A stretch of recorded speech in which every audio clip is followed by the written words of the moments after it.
ہر شخص کے حصے میں، ہر شخص کے حصے میں میرے نبی پاک نے عزت لکھی، ہر شخص کے حصے میں رسول پاک نے وقار.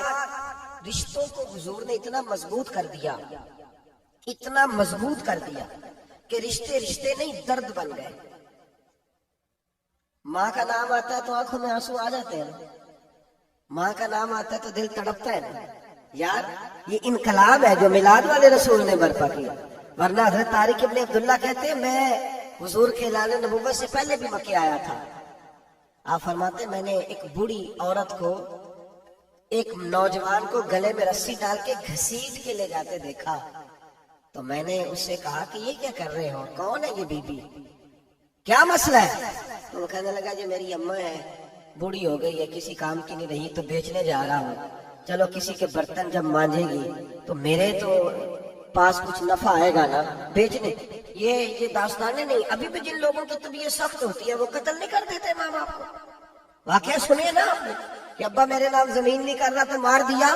جب کلیجے سخت ہوتے ہیں تو کام ہو جاتا ہے. ایک طرف وہ منظر تھا اور ایک طرف یہ منظر ہے کہ حضرت حلیمہ سعدیہ رضی اللہ تعالی عنہ، ان کا نام نہیں ہے حضرت حلیمہ کا مسلم شریف میں، وہ امام زرقانی نے لکھا ہے، ورنہ مسلم میں یہ روایت اپنے اصل انداز میں موجود ہے. حضرت ابو ہریرہ رضی اللہ تعالیٰ عنہ فرماتے ہیں کہ جناب حلیمہ بوڑھی عورت، سادی عورت. اگر آپ کبھی معاشرتی لحاظ سے حضرت حلیمہ کا انداز دیکھیں گے نا، توجہ ہے میری بات پر، سمجھ آ رہی ہے آپ حضرات کو؟ جو ہمارا معاشرتی ماحول ہے نا، معاشرتی ماحول، تو حضرت حلیمہ سعدیہ رضی اللہ تعالیٰ عنہ کی حیثیت آج کے معاشرے میں اگر دیکھی جائے تو ایک آیا، بچوں کو پالنے والی آیا نہیں ہوتی، وہ آیا کی اسکول میں ایک آیا ہوتی ہے. جب بچہ چھوٹے ہمارے پرائیویٹ سکولز میں بچے جاتے ہیں تو عورت سنبھالتی ہے، دودھ ڈال دیتی ہے، کئی دفعہ فیڈر پہ پلا دیتی ہے. بچہ اگر پخانہ پیشاب کرتا ہے تو خدمت کرتی. یہ عورتیں اس زمانے میں چھوٹے بچے لے جاتی، پالا کرتی. تو بتانا دائی کی، آیا کی، میں مثال دے رہا ہوں. اور نرس کی کیا حیثیت ہے معاشرے میں. اور حضرت حلیمہ سعدیہ جب نبی پاک کو واپس لے کے آئی تھی تو چلو کچھ نہیں، لیکن نہ کچھ معاوضہ بھی انہیں حضرت عبد المطلب نے عطا کیا تھا. جناب آمنہ نے انہیں کچھ، ایک معنی یہ بھی ہو سکتا تھا کہ پیسے دے کے یہ کام کرایا، معنی ہو سکتا تھا. آج جو گھر میں اماں برتن دھوتی ہے اس کی کیا حیثیت ہوتی ہے؟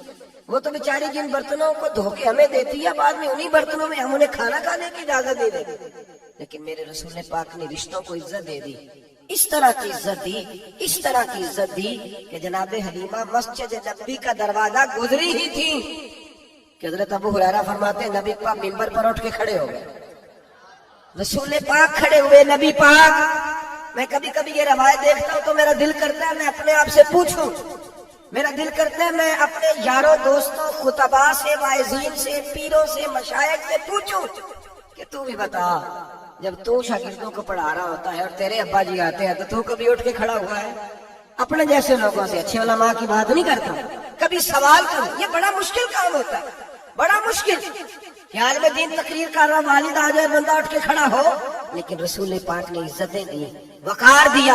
جناب حلیمہ داخل ہوئی تو حضور منبر پہ کھڑے ہوئے اور اتنی تیزی سے حضور آگے بڑھے، اپنی چادر اتارا اور پھر میرے رسول نے زمین پہ بچھایا اور پھر حضرت حلیمہ سعدیہ بیٹھ گئی. اور جناب ابو ہریرہ فرماتے جتنی دیر نبی پاک ان کے سامنے بیٹھے رہے اتحیات کی حالت میں بیٹھے رہے. حضور نے رشتوں کو وہ وقار دیا، وہ حسن دیا کہ رشتے درد بن گئے ہیں. اب ماں کا نام دل میں بعد میں آتا ہے، زبان میں بعد میں آتا ہے، آنسو پہلے آتے ہیں. اب ماں کا رشتہ ایک وقار ہے، ایک حسن.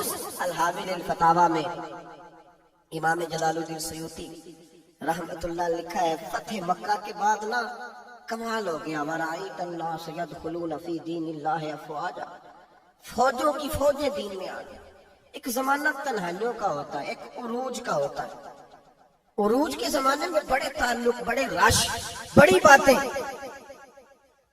اب حال یہ تھا فتح مکہ کے بعد کہ پہلے تو ایک آدھ آدمی کلمہ پڑھتا تھا، فوجوں کی فوجیں آتی. ایک دن نہ نبی پاک نماز پڑھانے آئے مسجد میں.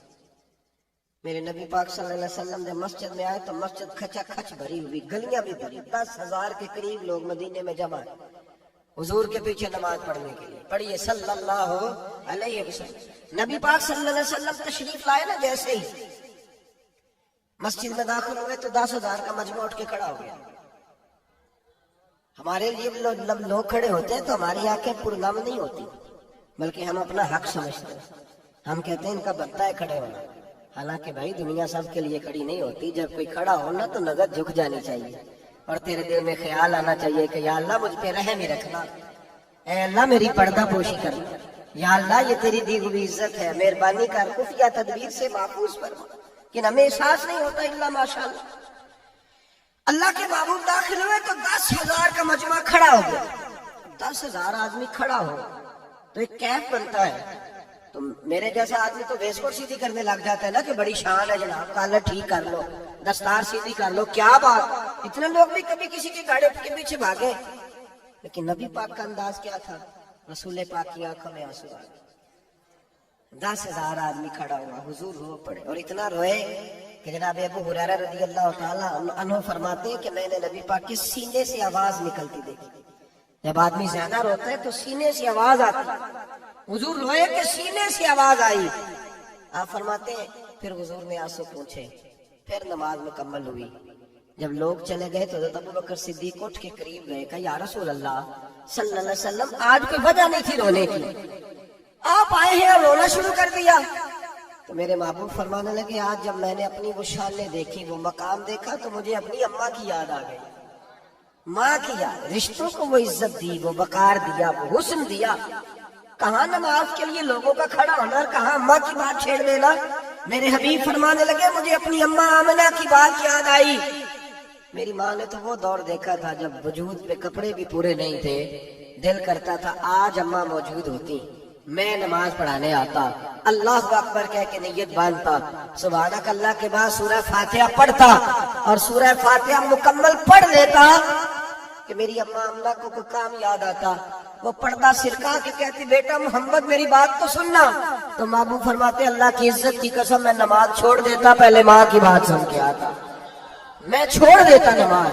وقار دے دیا، وقار، وہ حسن بخشا، وہ توانائی بخشی. کہتے پہلے تو حضور رو رہے تھے نا، جب حضور نے وضاحت کی تو پھر سارے رونے لگ گئے، پھر سب رونے لگ گئے. پھر اپنا اپنا درد، اپنا اپنا ذوق، اپنا اپنا شوق. کیوں نہیں تو ماں کو عزت دیتا؟ کیوں نہیں تو چند گھڑیاں باپ کو ٹائم دیتا؟